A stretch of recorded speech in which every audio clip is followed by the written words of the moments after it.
my spooky babes, welcome back. This is a new segment that I am doing called Cozy Creepy Confessions. It's one that I thought I would try out for a little while.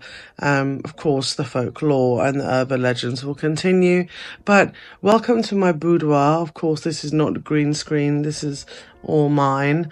And as we sit here in my cozy boudoir, I thought I would tell you some creepy, scary stories that are across the internet, and some that have been emailed to me, as well as some that I have just been told along the way. Now, this one is called The Funeral Home. I grew up in a funeral home. I helped out in the office. When I was about 15, we got a call from a man whose wife and infant baby had been unalived in cold blood. There were very few clues. It made headlines. Cops set up surveillance at the viewing. It was heartbreaking, as the mother had been holding the baby in her arms. I was asked to take the flower cards and periodically get the husband, and asked if he recognized the names. I then photocopied them and I put them back. I did it because I was a kid. People knew me. I was unobtrusive. I talked to the husband quite a bit. He seemed devastated and shaken, as you'd imagine. The cops told me they had an eyewitness to someone leaving the house of the day of the murder. The witness was a 3-year-old girl. She recognized the man leaving. It was the husband's best friend. Turns out that the friend and the husband had made a pact to unalive each other's families and run off with their secretaries. The little girl identified the friend, and I guess one of them cracked. They both went to jail on multiple charges, all on the testimony of a 3-year-old.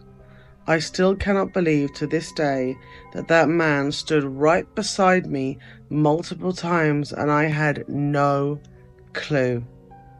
I don't think I ever looked at life the same way after that. You wouldn't, would you? Could you imagine?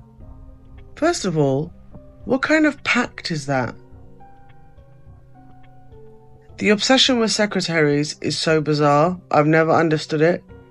I think it's something to do with submissiveness, and there's nothing wrong with kinks. I'm not saying that. This is not me kink shaming, but it's one thing if you want to be a coward and run away from your family without actually going through the divorce process, but it's a complete other thing if you make a pact with your friend to unalive your families, including your children.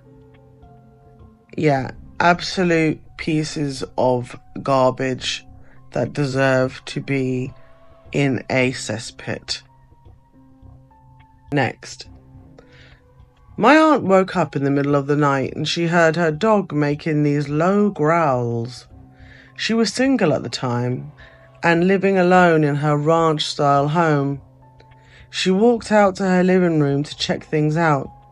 She didn't see or hear anything out of the ordinary, so she decided to make sure her door and front windows were definitely locked. The door was locked. The first window she checked was locked. When she lifted the mini blind on the second window, it was wide open, and a man in a ski mask was just standing there. She said he laughed.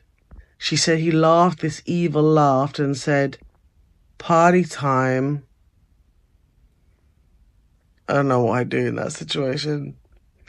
Then he started to try and climb in the window.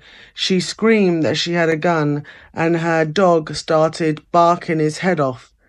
The would-be rapist decided to bolt. My aunt did get a gun after that and learned how to use it.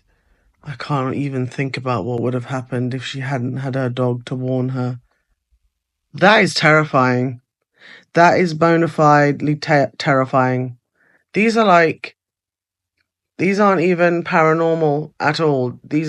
I've not read any of these, and these aren't even paranormal at all. These are all creepy, creepy, creepy people. And I think that's worse, you know, I think a lot of people say this, but the paranormal is scary, and it can also be lots of fun.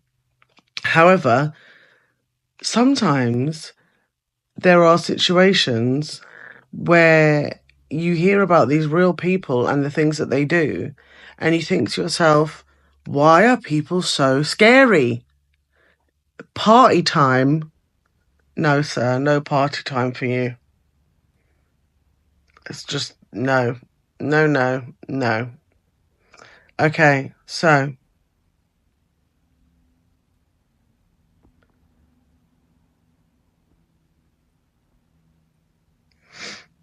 here we are. Let us continue. I've told this story before. I'm an eye doctor, and I had a patient come to me with an infected eyelid. Two other eye doctors tried to treat them, but they failed. They were dumping all sorts of medicine into it, and it wasn't getting any better. Probably because they were dumping all sorts of medicine into it.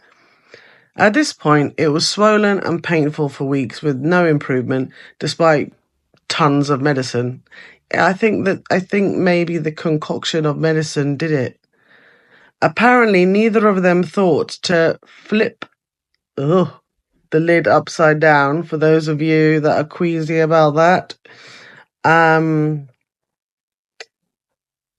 you know that gross trick that some kids do with their upper eyelids. Yes, I know all too well. It was a painful maneuver for her, which might explain it. Anyhow, there appeared to be what looked like a visible abscess with gooey material. And when I gave it a nudge, I saw it move. It wasn't an abscess at all, it was something else. I managed to remove it quite quickly in one piece, and it was fly larva. The patient told me she had a bug hit her in the eye a few days ago and got this infection. I removed the larva within two. Removed the larva and the infection cleared up within 2 days. The wound closed and she was 100% recovered on a basic antibiotic eye drops. Yes, I do have photos from this case for those that are interested. No, thank you, sir. You can keep those to yourself. Oh my God. I mean, that was gross anyway, just with the eyelid flip. Gross. But for crying out loud. Okay, we need to find some paranormal ones to cleanse our palate for the last few. Here's a spooky palate cleanser for you all as we end this video. So one night I was having an intense conversation with a friend of mine. All of a sudden, the conversation devolved into a passive-aggressive fight and the other person got extremely annoyed, got in their car and drove away. I was also annoyed, but not as annoyed as they were, so I started to head back inside my house. Suddenly, I saw their car pull up again, they got out, and they started the conversation up. But their tone of voice was totally different, their stance was different, and this feeling in the air was completely off. I don't know how else to explain it. And as the conversation went on, they started to say some really mean, nasty things to me that were totally out of character. I said, "This isn't like you, Heather." "What makes you think I'm Heather?" the person said. That's when I would have left. I remember continuing the conversation and talking to the person, but I can't remember anything specific.